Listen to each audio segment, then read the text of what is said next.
नमस्कार, मैं हूँ आरती और आप देख रहे हैं VNM TV kids. Pandit Jawaharlal Nehru का एक बहुत ही उम्दा कोट है जो मैं आपसे शेयर करना चाहूँगी। हमारा आज का जो बच्चा है वो हमारे भारत का आने वाला कल है और आज हम जिस तरह अपने बच्चों को बड़ा कर रहे हैं वही हमारे देश का जो फ्यूचर है उस पर डिपेंड करता है। लेकिन क्या आपको लगता है कि आज हम अपने बच्चों को सही तरीके से बड़ा कर रहे हैं? क्या हमारे बच्चे मेंटली, फिजिकली, इमोशनली स्टेबल हैं, उनकी वेलबींग अच्छी है? क्या आपको लगता है कि हमारे बच्चे न्यूट्रिशनल, अगर हम बात करें उस लाइंस पर, तो क्या वो लोग फिट हैं? हम आए दिन बच्चों के बारे में न्यूज़पेपर में बहुत कुछ पढ़ते हैं। हम देखते हैं कि बच्चे उनकी उम्र से ज़्यादा मैच्योर दिख रहे हैं, बच्चे ओबेसिटी की तरफ जा रहे हैं, कुछ बच्चे मेंटली डिस्टर्ब चल रहे हैं, स्ट्रेस, टेंशन, इतनी सारी चीज़ें बच्चों के जीवन में हो रही हैं। और बच्चे, मैं ये नहीं कह रही हूँ कि छोटे, इवन टीनेजर्स और एडोलेसेंट्स की बात कर रही हूँ। और इन बच्चों में क्योंकि कोविड के बाद डिजिटल माध्यम जो है इनकी लाइफ का एक हिस्सा बन गया है और ये स्क्रीन्स, कोविड तो चला गया पर स्क्रीन्स बच्चों के हाथ में थमा गया है, इसकी वजह से भी बच्चों का उनका पोस्चर है उसमें बहुत सारे फेरफार हो रहे हैं। बच्चों के स्पाइन, बोन्स को रिलेटेड भी बहुत सारी इश्यूज हो रही हैं। तो अगर आप इन सभी प्रश्नों का जवाब चाहते हैं तो चलिए आज जुड़ते हैं हमारे एक्सपर्ट के साथ, डॉक्टर राकेश लुहाना। सर, आपका बहुत बहुत स्वागत है। Thank you. मैं आपको बताना चाहूँगी कि सर न्यूरोसर्जन और स्पाइन स्पेशलिस्ट हैं। मैं आपसे सबसे पहला प्रश्न यही जानना चाहूँगी कि अब जो हम स्टडीज़ देख रहे हैं उसमें काफ़ी सारे ऐसी बातें आ रही हैं कि क्योंकि बच्चे 3 या 4 घंटों से ज़्यादा जिनका स्क्रीन टाइम है उनमें स्पाइन और बोन्स के इशू आजकल देखे जा रहे हैं। आप एक स्पाइन एक्सपर्ट हैं, आपका क्या कहना है इस बारे में? पिछले 5 साल से हमारी प्रैक्टिस में देखेंगे तो हमारा अनुभव ये है कि दिन ब दिन ज़्यादा से ज़्यादा यंगस्टर्स हमारे पेशेंट्स बन रहे हैं। जिस उम्र में पहले कभी बैक पेन सुना भी नहीं जाता था, जिस उम्र में पहले स्लिप डिस्क कभी देखी ही नहीं जाती थी, वहाँ हम बैक पेन के बहुत सारे केसेस देख रहे हैं, स्लिप डिस्क बहुत ज़्यादा देख रहे हैं। बहुत मुझे लगता है कि उसमें लंबा स्क्रीन टाइम काफ़ी प्ले करता है रोल। कई बार पोस्चर प्रॉपर ना होने की वजह से या प्रोलॉन्ग सिटिंग होने की वजह से, कुछ स्टडीज ऐसे हैं जो कंपेयर करते हैं prolong sitting is as bad as smoking. या सो उसकी वजह से काफ़ी सारे पेशेंट्स, यंगस्टर्स बड़े हैं हमारी प्रैक्टिस में, which is a sad part. Right. हाँ, कुछ साल, अगर हम पिछले 10 वर्षों की बात करें तो हमने कभी नहीं सुना है कि बच्चों को स्पाइन इशू है या बच्चों को बैक प्रॉब्लम हो रही है। आजकल अक्सर हम देखते हैं बच्चे कंप्लेन करते हैं कि मेरे मसल्स पेन हो रहे हैं, मेरे बैक में तकलीफ हो रही है। या हम कई बच्चों को देखते हैं कि वो एक, जैसे कैमल का हम्प होता है वैसे हम्प लेकर चलते हैं। तो आई थिंक ये सारी चीज़ें मे बी स्पाइन को लेके हो सकती हैं, राइट? यस यस यस जी। बैक पेन बहुत कॉमन है और day by day back pain का इंसिडेंस बढ़ता जा रहा है जी। एक बेसिक जो पहले ऐसा था कि घर से थोड़ा वॉक करने निकल गए, थोड़ा बहुत साइकिलिंग बच्चे कर ले, डे टू डे में फिजिकल एक्टिविटी पहले बचपन से ही था। लेकिन आज डे बाय डे घर से बाहर निकलेंगे, कुछ व्हीकल रहेगा, प्रोलॉन्ग सिटिंग रहेगा, पोस्चर प्रॉपर नहीं रहेगा, डाइट और न्यूट्रिशन का भी अफेक्ट होगा। इन सब चीजों की वजह से बैक पेन के पेशेंट्स यंगस्टर्स में ज्यादा दिख रहे हैं। सर, जहां आपने स्क्रीन्स की बात की वो रीजन तो आपने बताया, लेकिन आप इन बच्चों को जैसे कि अपने रोजाना रूटीन में आप देखते हैं तो आप ट्रीट भी कर रहे हैं, तो और क्या कारण है इसके पीछे जहां हम देखते हैं कि टीनेजर्स और एडोलेसेंट्स में बैक इश्यूज या स्पाइन रिलेटेड इश्यूज आ रहे हैं ज्यादा? एक है लैक ऑफ फिजिकल एक्टिविटी जो मैंने बताया, lack of exercise, lack of physical activity. Second है न्यूट्रिशन। यानी बहुत सारे बच्चे देखेंगे daily, I should not say but Zomato Swiggy culture बहुत ज्यादा हो गया है। तो न्यूट्रिशन का अभाव दिन ब दिन, vitamin B12, vitamin D3 deficiency बहुत कॉमन है। सनलाइट एक्सपोजर नहीं है, सो विटामिन D3 डेफिशिएंसी बहुत कॉमन देखने को मिल रही है। राइट। और ये सारे कारणों को जब हम स्टडी करते हैं तो आपको क्या लगता है कि आज का जो पेरेंट है, जो अभिभावक हैं, उन्हें किन बातों का ध्यान रखना चाहिए ताकि फैमिली में, ये बच्चे बहुत छोटे हैं और अभी इन्हें अपनी ज़िंदगी बहुत लंबी जीनी है, तो किस तरीके से वो अपने बच्चों को इसमें से बाहर निकाल सकते हैं? बहुत इम्पोर्टेंट चीज़ ये है कि पेरेंट कहने से ज्यादा पेरेंट जो करेंगे ना वही बच्चे करेंगे। बिल्कुल सही। ज्यादा करके आप जो सिखा रहे हैं वो आपके शब्दों से ज्यादा आपका बॉडी लैंग्वेज या आप जो कर रहे हैं उसे सिखा रहे हैं जी। सो अगर as a mother, as a father, as a parent आप अपनी हेल्थ का टेक केयर करेंगे, रेगुलर एक्सरसाइज करेंगे तो आपके बच्चे करेंगे। आप घर का ही खाना मेजोरिटी ऑफ डेज खाएंगे, कभी कभी बाहर खा लिया दैट इज फाइन, बट आप घर पे डाइट और न्यूट्रिशन का ध्यान रखेंगे। आप पोस्चर के लिए बचपन से उसको समझाएंगे और खुद भी ध्यान रखेंगे। राइट। एक दूसरा बहुत इंपॉर्टेंट चीज, स्ट्रेस भी बहुत इंपॉर्टेंट रोल प्ले कर रहा है। अभी रिसेंटली हमारे पास एक 11th स्टैंडर्ड की बच्ची आई थी जिसको सीवियर बैक पेन, जब वो कॉलेज क्लासेस जाए बैक पेन हो जाए, she could not attend her classes in 11th, so prolonged sitting was a issue, but later on we realized that lot of stress from parents, lot of stress from peer pressure, unke classes and institutes, they all play a role. So stress management is very important and that is also affecting. Right.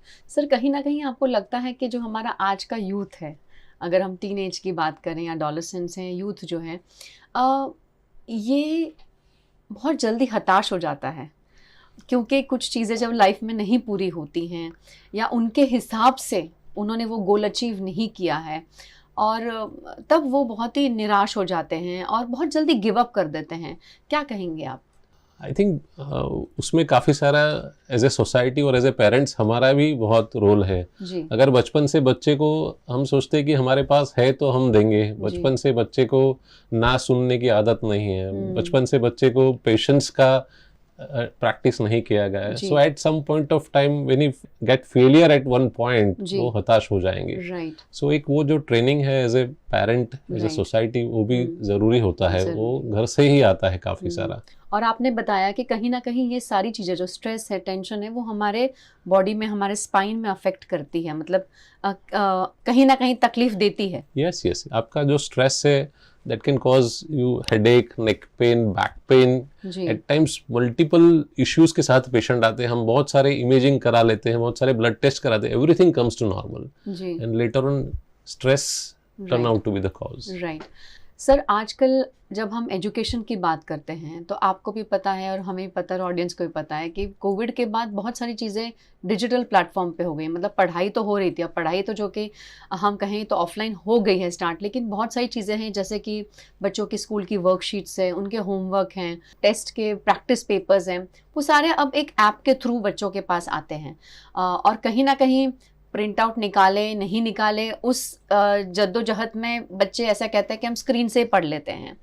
आपके हिसाब से as an expert आपको लगता है कि इसमें बदलाव लाना चाहिए फिर से, क्योंकि ये हमारा स्टाइल नहीं था पढ़ने का पहले, और क्यों लाना चाहिए और क्या लाना चाहिए? I am not an educationist but yes I would say that at least मुझे तो प्रिंट आउट ही पसंद है। मेरे पास अगर और ऐप पे भी आता है तो I take a print out and read.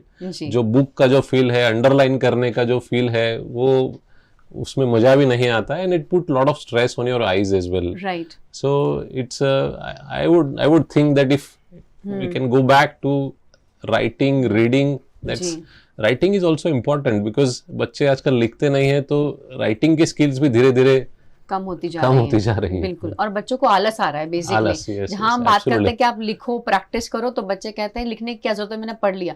बच्चे मैथ्स भी पढ़ते हैं आजकल, कोई प्रैक्टिस हमारे समय में मैथ्स पढ़ता है वो तो सुना ही नहीं था, हम सॉल्व करते थे क्वेश्चंस। लेकिन अगर आप आज कहें तो कहते हैं हमें बोर फील हो रहा है, हमारे हाथों में दर्द हो रहा है, हम ज्यादा नहीं लिख सकते हैं, मतलब बहुत सारे एक्सक्यूजेस आ जाते हैं। सर जब हम आईज की बात करते हैं, आंखों की, आई साइट की बात करते हैं, तो वहाँ एक टेक्निक है कि आपको अपनी 20 मिनट में, हर 20 मिनट में आंखें झपकनी है, आपको बैठे हुए दूर से एक ऑब्जेक्ट को ऑब्जर्व करना है।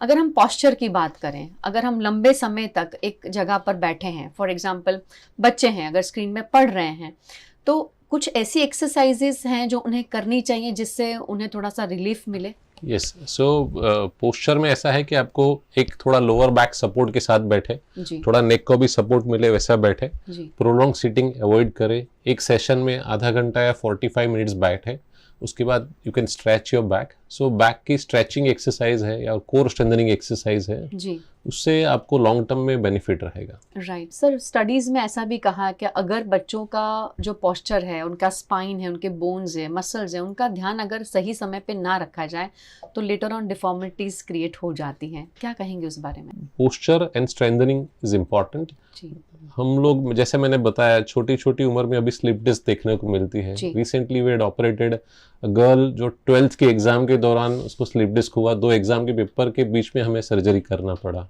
My God. So it is happening nowadays very commonly. Right, so preventive aspect बहुत इंपॉर्टेंट है। राइट। और उसमें किसका संपर्क करना चाहिए सर? और ऐसा कुछ है कि रूटीन फॉलोअप्स होने चाहिए? किसे मिलना चाहिए? कौन सही दिशा दिखा सकता है बेसिकली? क्योंकि ऐसा होता है ना, जब तक हम पर बीतती नहीं है हम जाते नहीं हैं, पर जब तक हम जाते हैं तब तक बहुत देर हो जाती है। तो कैसे इसको चैनलाइज किया जाए?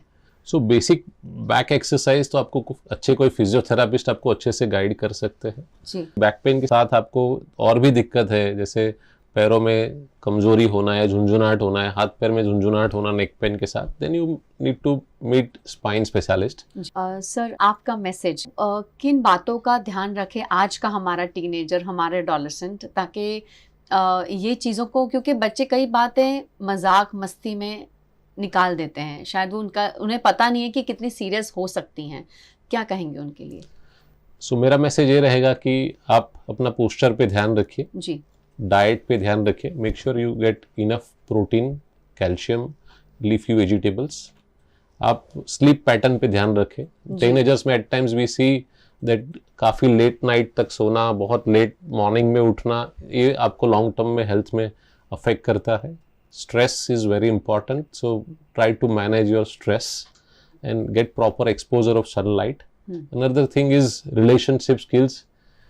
काफ़ी ऑनलाइन फ्रेंड्स रहेंगे बट रियल लाइफ के फ्रेंड्स या लोनलीनेस या स्ट्रेस भी काफ़ी अफेक्ट करता है। So have fun and have good friends circle, it would help in a long run. बिल्कुल सही बात बताई कि ये एक चीज़ नहीं होती है। हमारे शरीर में अगर कुछ दिक्कत है तो बहुत सारी चीज़ें उसके साथ जुड़ी हुई होती हैं और हमें समझना है कि इसका रूट कॉज क्या है, और उसे जानने के लिए स्पेशलिस्ट की ज़रूरत है।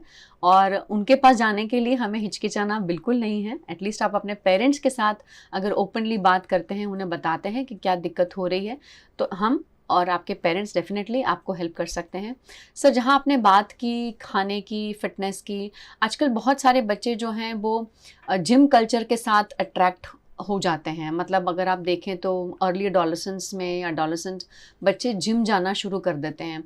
आपके हिसाब से क्या वो सही समय है जिम जाने का? मतलब ये उम्र सही है, या फिर बच्चों को खाली अपनी ओवरऑल फिटनेस, जो हम घर पे साइकिलिंग, स्विमिंग, फुटबॉल, क्रिकेट, उसमें भी ये चीज़ों का ध्यान रखा जा सकता है? क्या कहेंगे इस बारे में?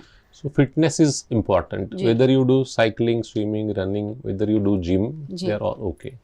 Problem with a gym ऐसा है कि कई बार कैसा है कि हर एक बंदे को टाइगर श्रॉफ या दीपिका पादुकोण जैसा बॉडी चाहिए in a short time. So at times ऐसा है कि कोई बंदा 50 kg वजन उठा रहा है because he is in working out in A gym for a long time, but आप नए हो, आप वही उठाने जाएंगे तो इंजरी होएगा। सो जिम में ये प्रॉब्लम है कि आप एक्सेसिव वर्कआउट कर लेते हैं, कई बार आप प्रॉपर ट्रेनर नहीं है आपके पास, प्रॉपर पोजीशनिंग नहीं है, सो इंजरी प्रोन बन जाते हैं। राइट। हमारे पास रिसेंटली थोड़े टाइम पहले एक यंग गर्ल आई थी।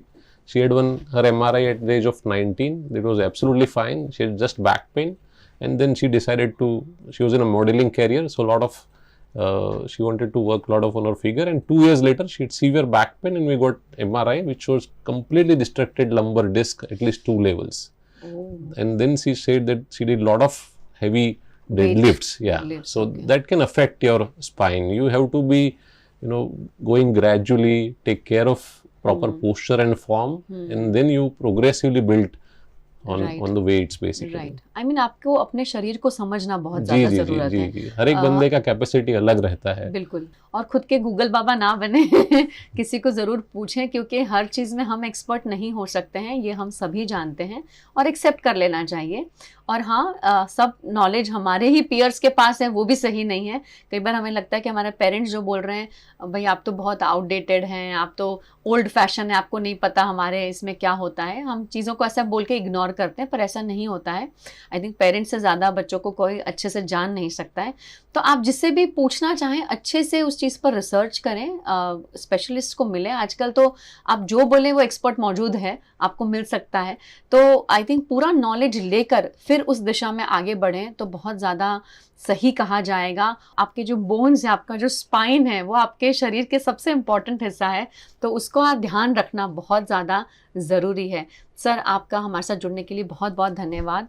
Thank you so much. आप सभी ऑडियंस का थैंक यू सो मच। आप इसी तरह हर हफ्ते हमारे साथ जुड़ते रहें, उसके लिए आपको वीएनएम टीवी किड्स का यूट्यूब चैनल जो है उसे सब्सक्राइब करना पड़ेगा, और ये वीडियो को जितना ज़्यादा आप शेयर कर पाएँ प्लीज़ करिए। डॉक्टर राकेश लोहाना हमारे यहाँ सिटी के ही बहुत ही माने हुए डॉक्टर हैं। आप इन्हें अगर मिलना चाहें तो मैंने जैसे बताया कि doctor Venus super speciality hospital में अवेलेबल रहते हैं, तो कोई भी चीज़ के लिए आप उनसे संपर्क कर सकते हैं। और हम तो हैं ही आप सभी के लिए, लेकिन अपना और अपने बच्चों का बहुत अच्छे से ध्यान रखें और सुरक्षित रहें। नमस्कार।